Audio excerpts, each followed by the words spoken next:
All right, so I got a call from an old client of mine that I did their bathrooms 2 years ago, and she told me there was a leak in the bathroom. That's always the worst thing you can hear as a bathroom remodeler, is to hear that there's some kind of leak. So let's go in, check it out. Hopefully it isn't anything that I have done, but let's go out and see what exactly the leak is coming from. So this is where she started seeing water coming down off of this ductwork, and it looks like it's right where the master bathroom is, but the whole floor is saturated. So again, I did this 2 years ago, so to have that much water doesn't really make a whole lot of sense to me. Obviously, it's something that's like continuously dripping. It's not something that it's not like it's a shower drain or anything like that. This must be some kind of a pipe. So there's water saturation. All of this is wet. So this is the closet. Behind this access is the plumbing for the bathtub, and then this is the master bathroom. So looking at this, I believe, so the pipes come up through the floor into the vanity. So these supply valves that are in the vanity, basically everything comes over and feeds over here. So it looks like to me there might be something wrong with the plumbing within the sink area. Okay, so just for measuring reference, because I don't want to cause more drywall damage than I have to, let's just go over to the center of our sink. We're about 35.5 inches. Same thing here, about 35. So we're looking somewhere right around here is the center of our valve. There's no difference between a small hole and a big hole, so you might as well make one large enough to be able to actually get into the plumbing. So because it's the same amount of work either way, you might as well expose as much as you can. So I'm going to bring this out, a good 12 inches or so. I might even go a little bit further on this side,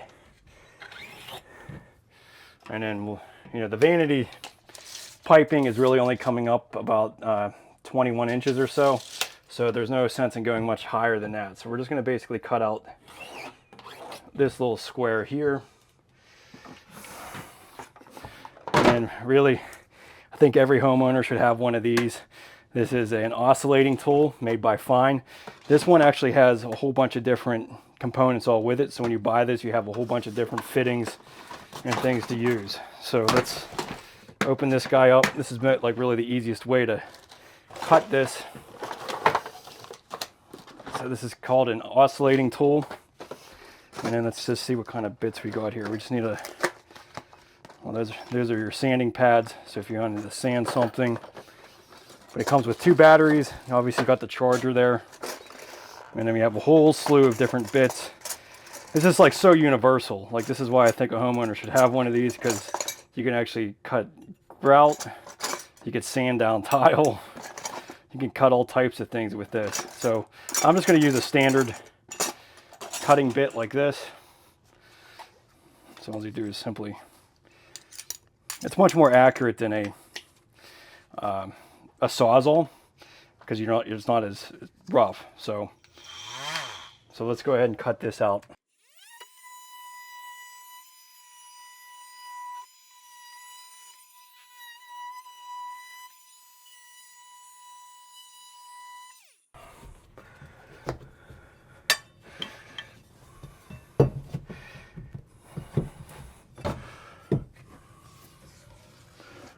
Oh wow. So there's a pinhole leak right there. We're just talking about pinhole leaks. So you can, I don't know if you can even see that.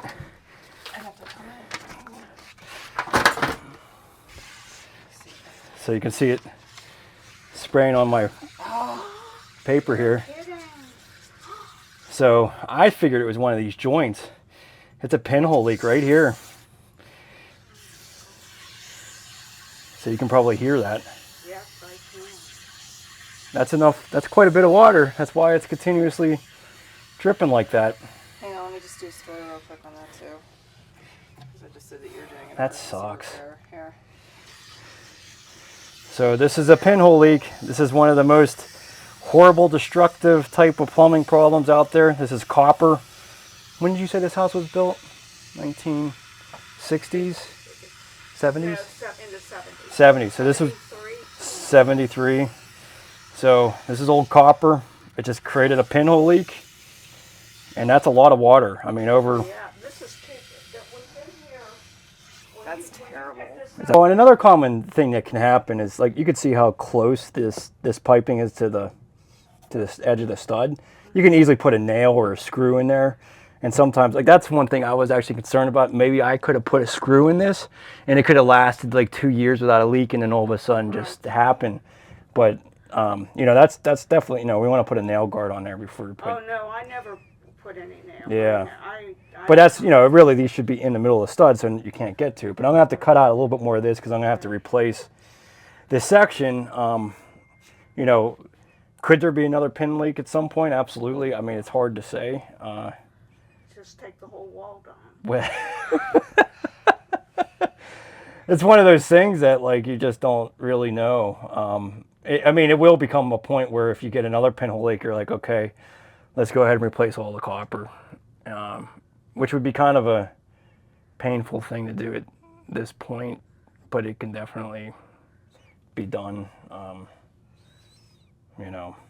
So I always recommend, I mean, especially if you, since you have this problem, you've had this problem, I would recommend that if you ever go anywhere, to turn off the water to your home. Don't let, you know, turn it off. So just so this doesn't, you know, because, I mean, you'll be able to find this issue pretty, like, just like you did when you're here, but if you're gone for a week, I mean, this is enough water to completely ruin all of this plywood. And I mean, luckily it's above an unfinished space. So this is all okay. I'm gonna have to replace this drywall. This is all saturated, especially right here. So I'll have to get a new piece. Above it. Yeah, everything's fine above it. Yeah, I just need to. Behind you, I had shoe boxes there, and I didn't realize they were wet. Yeah. Oh. So this is the shut off the house. We can shut it off here.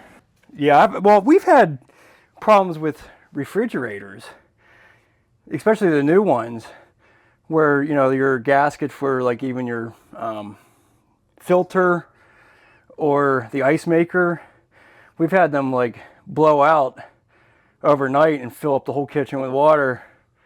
And I mean, and they're just factory. I mean, it's not like we did it. It just, they were functioning fine, and all of a sudden they weren't. So it's like, it's kind of dangerous to leave your house without turning off the water. Like, for, you know, we try to turn it off every time because it's just not. Yeah. Cut this back a little bit more.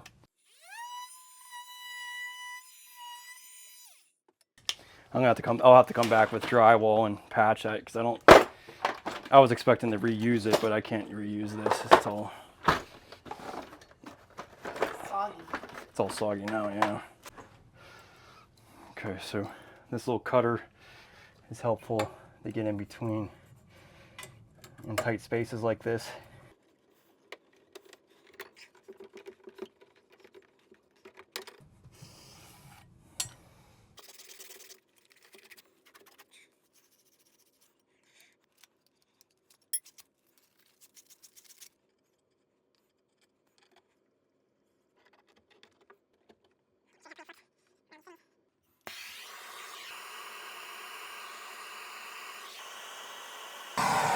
There's too much water in there.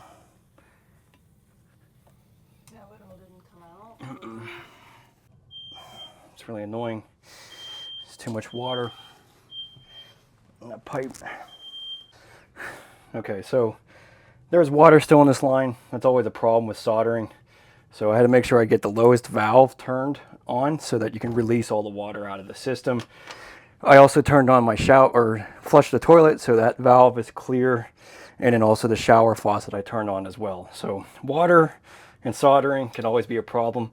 But I have one side heated up. What I'm going to do is I'm going to disconnect this and then re-sand it, put new flux on it, and redo this joint, because most of the time you've already heated the flux to the point where it's not going to really siphon anymore, and you're most likely not going to get a good solder joint after doing all of that heating.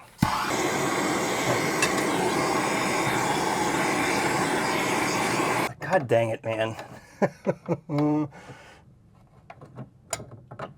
I might create my own work here. All right, I guess I'm gonna have to go get a Home Depot and do this, so I'll be able to get the new piece of copper and redo the whole thing. Okay, so unfortunately when you have water in the line like that, you gotta take everything apart. So I'm gonna heat this fitting and re-sand it and remove it. We'll just redo this whole fitting here.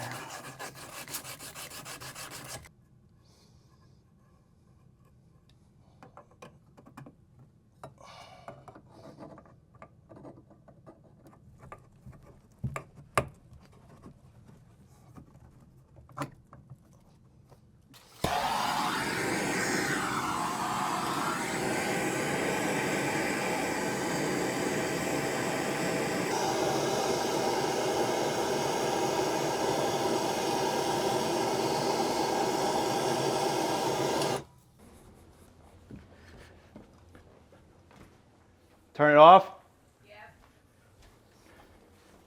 So this could be incredibly frustrating when you have water in the line like this. And one of the things that I could have done that would have just solved all of these issues was to simply use an air compressor and blown out the lines. That would have made all of the water go out of those lines and then through the lowest valve in the house, and that would eliminate the problem. This situation, there's almost 5 feet of horizontal pipe that did not drain, and that was the main culprit to my issue. So the way I solved this was essentially solder on the coupling on the existing pipe first, and then moved over to these next fittings.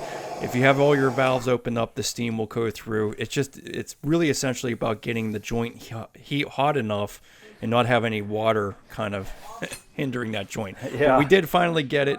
Just know that there is easier ways. If you would have started out with just blowing all the water out of the lines, it would have made it a lot easier.